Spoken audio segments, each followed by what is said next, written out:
ನಮ್ಮ ನ್ಯೂಸ್ಗೆ ಸ್ವಾಗತ. ಬೀದಿ ನಾಯಿಗಳಿಗೆ ಬಲಿಯಾದ ಸೀಮೆ ಹಸುವಿನ ಕರು.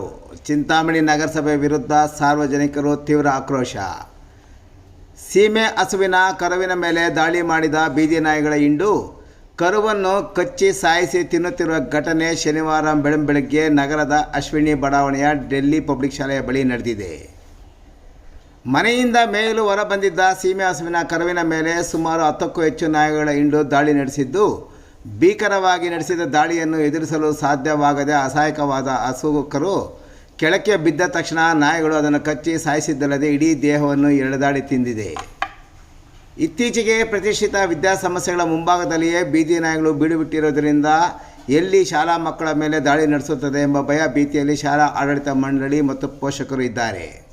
ಶನಿವಾರ ಬೆಳಗ್ಗೆ ನಗರದ ಅಶ್ವಿನಿ ಬಡಾವಣೆಯ ಡೆಲ್ಲಿ ಪಬ್ಲಿಕ್ ಶಾಲೆ ಪಕ್ಕದಲ್ಲಿಯೇ ನಾಯಿಗಳ ಹಿಂಡು ಸೀಮೆ ಹಸು ಕರುವಿನ ಮೇಲೆ ದಾಳಿ ನಡೆಸಿ ಹಸುವಿನ ಕರುವನ್ನು ಸಾಯಿಸಿದ ನಂತರ ಅದನ್ನು ನಾಯಿಗಳು ಇಡೀ ದೇಹದ ಭಾಗವನ್ನು ಎಳೆದು ತಿನ್ನುತ್ತಿರುವ ಭೀಕರ ದೃಶ್ಯವನ್ನು ಕಂಡ ಶಾಲಾ ಮಕ್ಕಳು ಮತ್ತು ಪೋಷಕರು ಸೇರಿದಂತೆ ಸಮೀಪದ ನಿವಾಸಿಗಳು ಮತ್ತಷ್ಟು ಆತಂಕಕ್ಕೆ ಈಡಾಗಿದ್ದಾರೆ.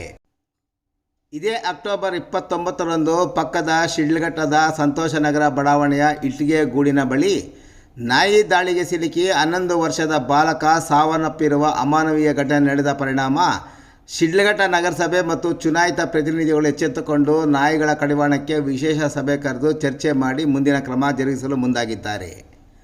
ಆದರೆ ಚಿಂತಾಮಣಿ ನಗರದಲ್ಲಿ ನಾಯಿಗಳ ಹಾವಳಿಯಿಂದ ಜನತೆ ತತ್ತರಿಸಿ ಹೋಗಿರುವ ಬಗ್ಗೆ ಮಾಧ್ಯಮಗಳು ಹಲವಾರು ಬಾರಿ ಬೆಳಕು ಚೆಲ್ಲಿದರೂ ಸಹ ಇಲ್ಲಿನ ನಗರಸಭೆ ಅಧಿಕಾರಿಗಳು ಮತ್ತು ಜನಪ್ರತಿನಿಧಿಗಳು ಮಾತ್ರ ಇದುವರೆಗೂ ನಾಯಿಗಳ ನಿಯಂತ್ರಣಕ್ಕೆ ಚಕಾರ ಎತ್ತದೇ ಇರುವುದು ಬಗ್ಗೆ ಸಾರ್ವಜನಿಕರು ನಗರಸಭೆಯ ವಿರುದ್ಧ ಆಕ್ರೋಶ ವ್ಯಕ್ತಪಡಿಸಲು ಕಾರಣವಾಗಿದೆ. ನಗರದ ಅಶ್ವಿನಿ ಬಡಾವಣೆಯ ಡೆಲ್ಲಿ ಪಬ್ಲಿಕ್ ಶಾಲೆಯ ಬಳಿ ಸೀಮೆ ಹಸುವಿನ ಕರುವಿನ ಮೇಲೆ ದಾಳಿ ನಡೆಸಿದ ನಾಯಿಗಳ ಮಕ್ಕಳ ಮೇಲೆ ದಾಳಿ ನಡೆಸಬಹುದಾಗಿದ್ದು, ಇನ್ನಾದರೂ ನಗರಸಭೆ ಅಧಿಕಾರಿಗಳು ಎಚ್ಚೆತ್ತುಕೊಳ್ಳುವರೇ ಎಂಬುದನ್ನು ಸಾರ್ವಜನಿಕರು ಕಾದು ನೋಡುತ್ತಿದ್ದಾರೆ.